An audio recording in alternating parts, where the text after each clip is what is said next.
Hey everybody, it's Daniel with Hyperacusis Hope. I wanted to make a video tonight about context. Context in the context of hyperacusis. So, we all know that hyperacusis is not a matter of mind over matter.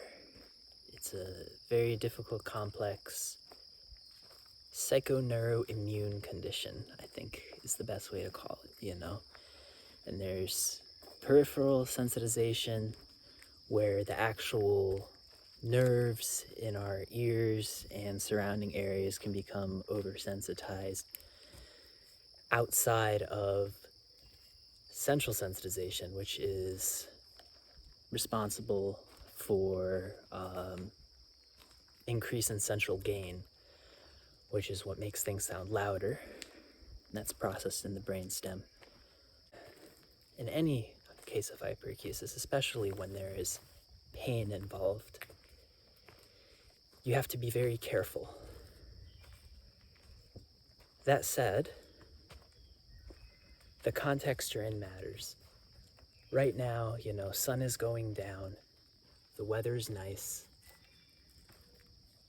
I'm around some beautiful greenery, hearing some birds chirping, and in fact, even several months ago, this could have been much more overwhelming for me. But I've found that if I allow my environment to sort of regulate me, that it sort of modulates my hyperacusis. I remember going on a hike a while back where the rustling of the grass against my shoes was too loud. The traffic in the distance was bothering me, and it was causing tonic tensor tympany. It was causing some reactive tinnitus. And some were right on the edge of discomfort and pain. I believe that that is the edge that we need to work at, that working on the edge, if you are able, and this is something that you have to trust your gut about, working on that edge and exposing yourself to contexts that are regulating helps teach the nervous system that you are safe, which in my experience brings things down a notch to where the movement, circulation is important, and the environment is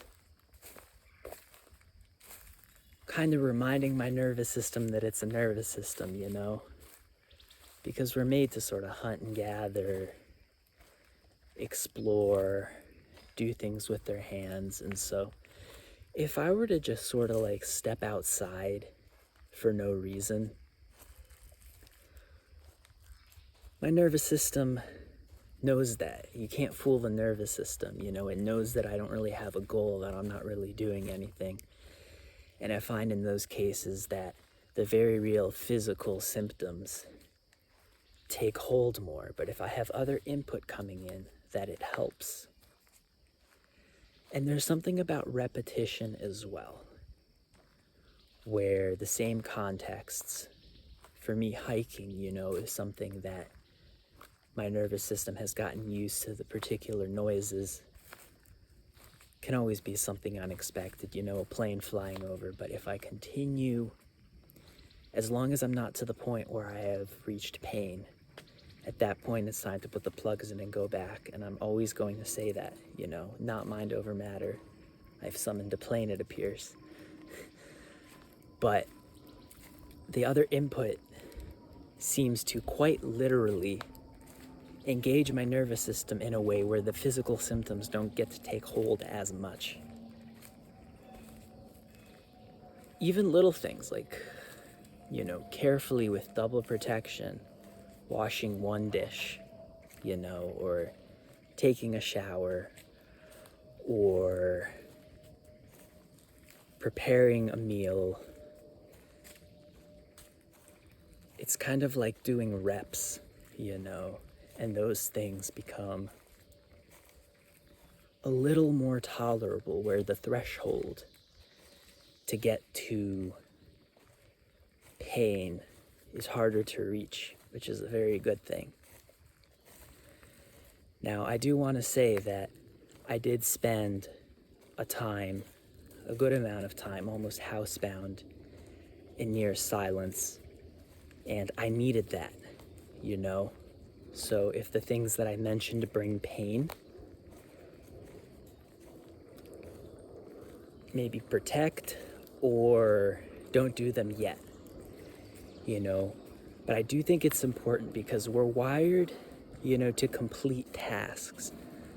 So just going outside for no reason can be difficult, but if you're going to get the mail, you know, or if you even have just like a little destination in mind, and it's in an environment where you're not overwhelming your system, that can kind of help shift the threshold in my experience. The tasks that you might find yourself able to do if you're in a severe stage are very limited, but I still encourage people to find what are those things that will not worsen you, or at least you know that you will be able to recover from without too much issue.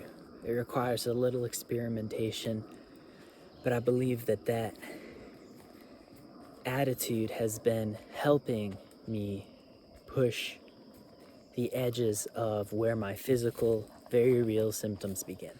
I also believe time is helping. You know, I'm 2 years into this journey, and it's really been the last 6 months where I've had a little more leeway to sort of experiment. And I make a point of not trying to prove anything to myself. You know, if something is painful, stop, protect, rest the ears, regroup. I definitely take breaks, you know. If I've driven somewhere and my ears are overwhelmed, I let the tinnitus, the tension, the pain die down. And it's happening quicker. I'm recovering from symptoms more quickly. And I gotta, again, you know, say that this is my experience, but it's cool to see progress. And I think that being in contexts where I'm engaged and safe is part of that progress. So that's all for today. Hyperacusis hope. Peace out.